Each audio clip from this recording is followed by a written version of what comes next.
এই যে দেখুন চিংড়ি মাছটার জন্য আমি ধনিয়া আর জিরা ভিজে রেখেছি, এটা বেটে নেব। পাটাটা আগে একটু ধুয়ে নিই।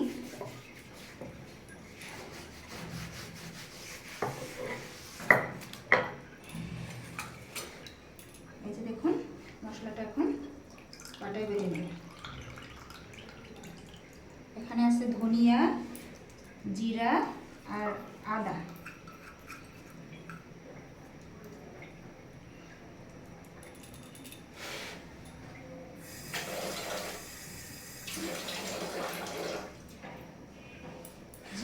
মশলাটা বেটে নেব।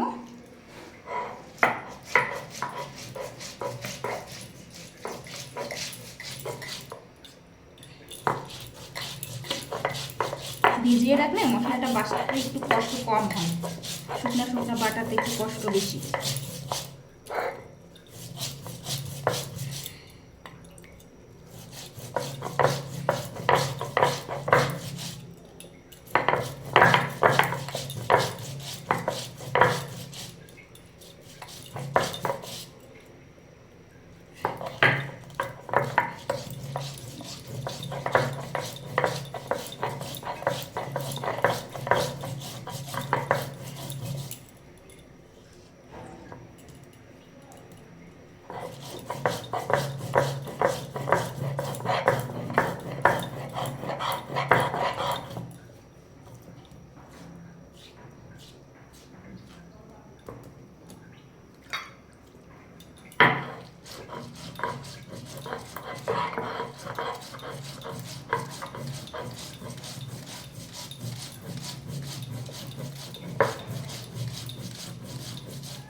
মশলা বাটা অনেক কষ্টের কাজ বাবা।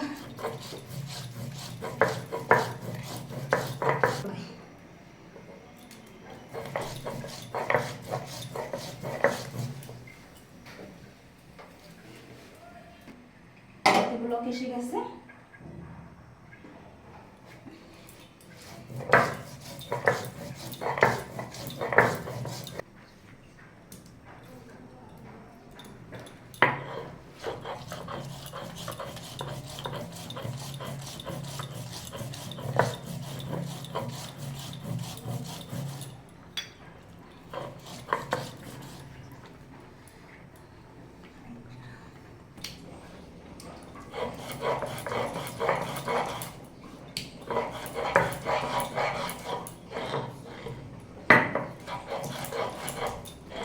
দেখুন আমার মশলাটা বাটা হয়ে গেছে, এখন এটা তুলে নেব।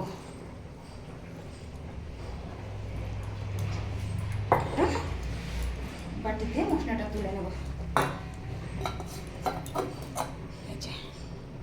দেখুন মশলাটা একটা বাটিতে তুলে নিয়েছি। তারপরে এখানে থাকুক, এদিকে আমি ভাতটা নামিয়ে দেবো। ভাতটা হয়ে গেছে, ভাত নামিয়ে নিচ্ছি।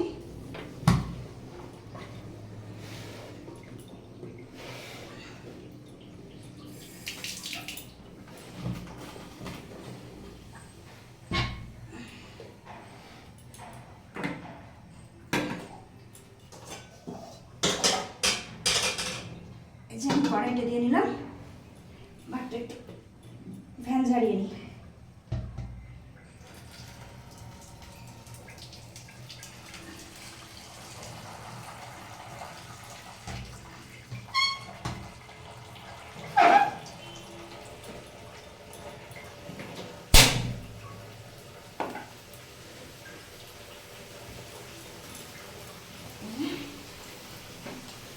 একটু জল ছিল, মুছে নিলাম।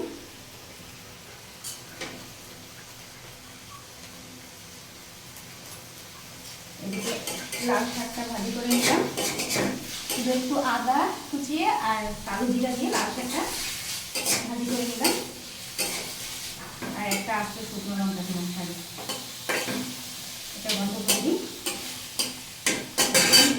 কড়াইটাতে তেল দিয়ে চিংড়ি মাছটা ভেজে নেব। প্রথমে কড়াইটা গরম হয়ে গেছে, তেলটা দিয়ে নিচ্ছি। তেল নামাতে হবে। এই যে দেখুন,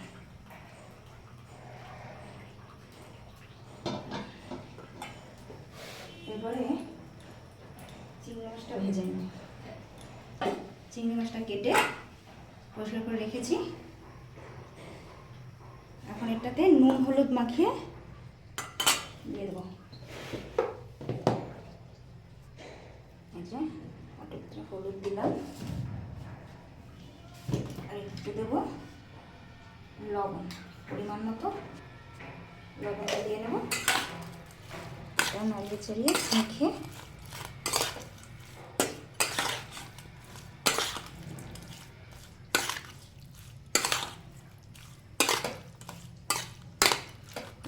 একটু লাগবে।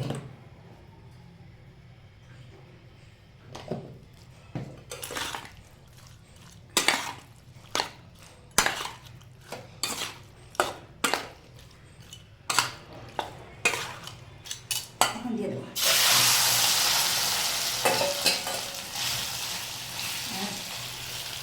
চিংড়ি মাছটা বেশি সময় ভাজবো না, কারণ চিংড়ি মাছটা বেশি সময় ভাজলে শক্ত হয়ে যাবে। হালকা একটু ভেজে তুলে নেবে।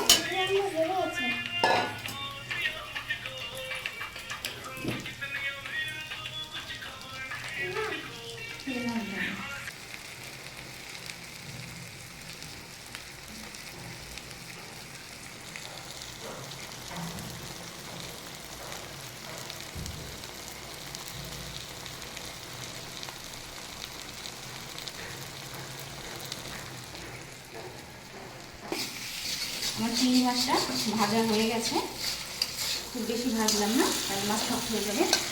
এবার তুলে নিলাম।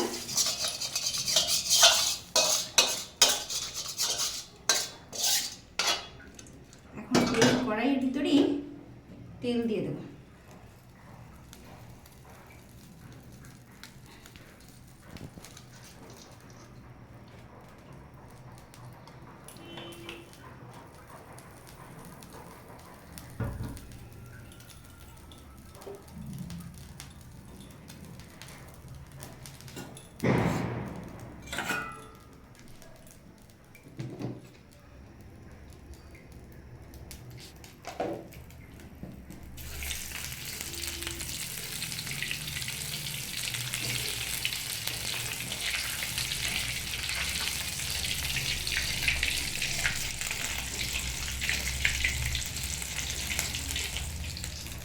এখন এটার ভিতরে দিয়ে দেবো এই যে গোটা গরম মশলা আর একটা তেজপাতা। তেজপাতাটা একটু ছিঁড়ে নেব। এবার এটা দিয়ে দেবো।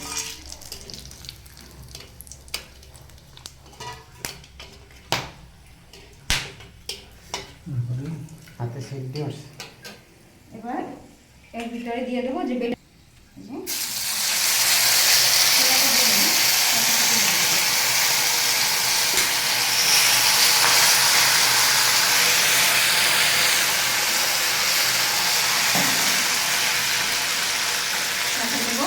হলুদ জলে দিয়ে রেখেছিলাম, এটা দেবো।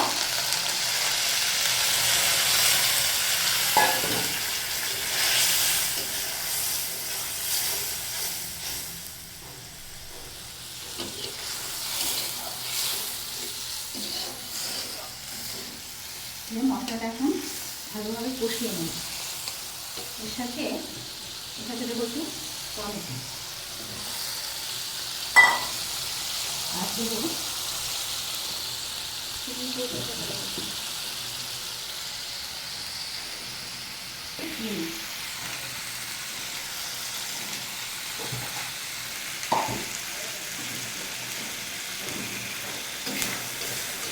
এখন এটা নেড়ে করে একটু ঢাকা দিয়ে এটার থেকে তেল বের না হওয়া পর্যন্ত ঢেকে রাখবো।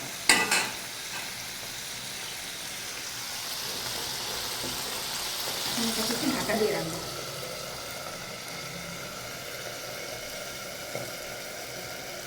আর এদিকে আমি ভাতটা তুলে নিচ্ছি। ভাত হয়ে গেছে।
রান্না করবো।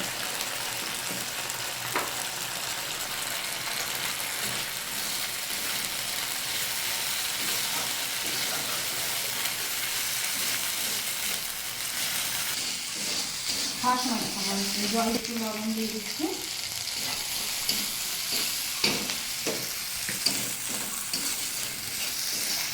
তেল ছেড়ে গেছে, এখন এটাতে জল দিয়ে নেব।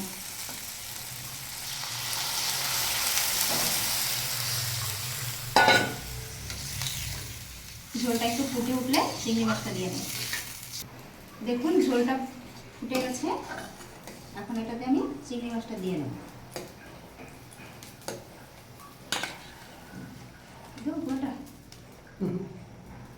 এটা এটা থাক, এটা আরেকদিন রান্না করা হবে, কালকে রান্না করা হবে।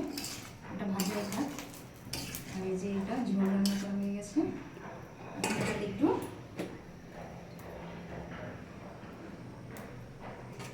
এদিকে সবজির জন্য তেল বসিয়ে দিয়েছি।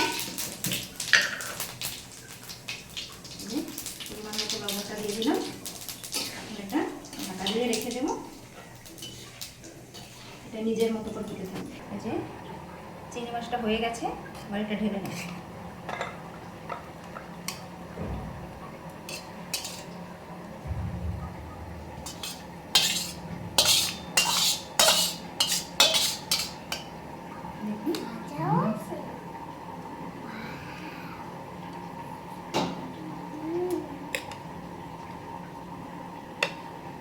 কালারটা সুন্দরই এসেছে, খেতে অনেক টেস্ট হবে। চিংড়ি মাছটা নামিয়ে নিলাম, আর স্নেহাকে আর ওর বাবাকে ভাত খেতে দিয়ে দেবো।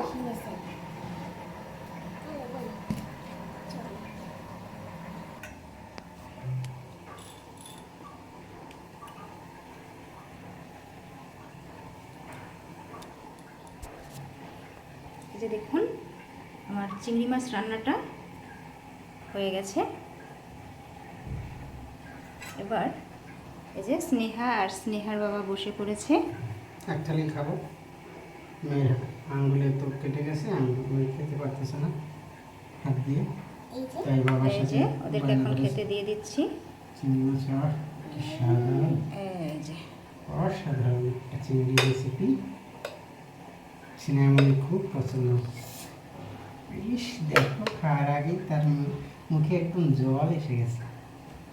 কি মেয়ে বাবারে, তার সাথে একটু টমেটো আছে, বাবা টমেটোটাও খেতে মজা লাগে। এর সাথে একটু লেবু লেলে কেমন হয়? না খাও।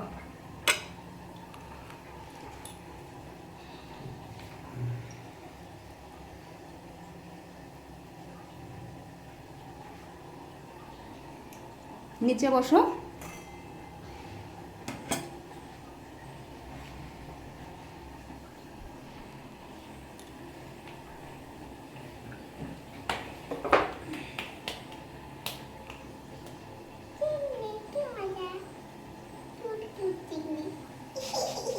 আজকের পর্বটা এই পর্যন্তই।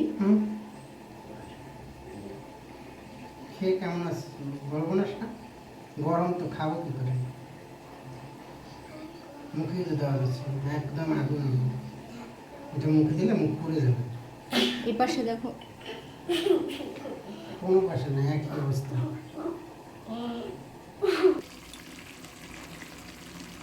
রাতও খাবে চিংড়ি মাছ দিয়ে, আর আমার জন্য হচ্ছে লাল শাক। লাল শাক অবশ্য ওরাও খাবে। আর এখানে হচ্ছে নিরামিষ সবজি, এখানে আলু আছে, শালগম, মূলা একসাথে মিশিয়ে একটা নিরামিষ সবজি, শুধু জিরা আর জোয়ান ফোড়ন দিয়ে নিরামিষ সবজি। কারা কারা এভাবে নিরামিষ সবজি খেতে পছন্দ করেন কমেন্ট করে জানাবেন। এটাতে কোনো মশলা দিইনি, শুধু ফোড়নে জোয়ান আর জিরা দিয়েছি, আর দুটো কাঁচা লঙ্কা দিয়েছি আস্তে। স্নেহার বাবা যদি খায় তো এটা গুলে নেবে, আর আমি এটা আপনার ঝাল ছাড়াই খাবো। ঝালটা আমি পছন্দ করি না, তাই আস্তা দিয়ে রেখেছি। আর স্নেহা এদিকে খেতে বসে পড়েছে, স্নেহা আর স্নেহার বাবা। আজকে শুক্রবার তো, শুক্রবারে হইলে বাবার হাতে খেতে হবে।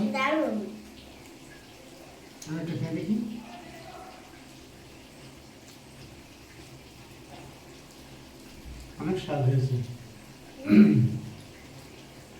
খেতে সেই লাগে। আপনারা এভাবে রান্না করে খেয়ে দেখবেন। আর আজকের এই পর্বটা এখানেই। তো দেখতে থাকুন, সঙ্গে থাকুন। টাটা বলে দাও স্নেহা।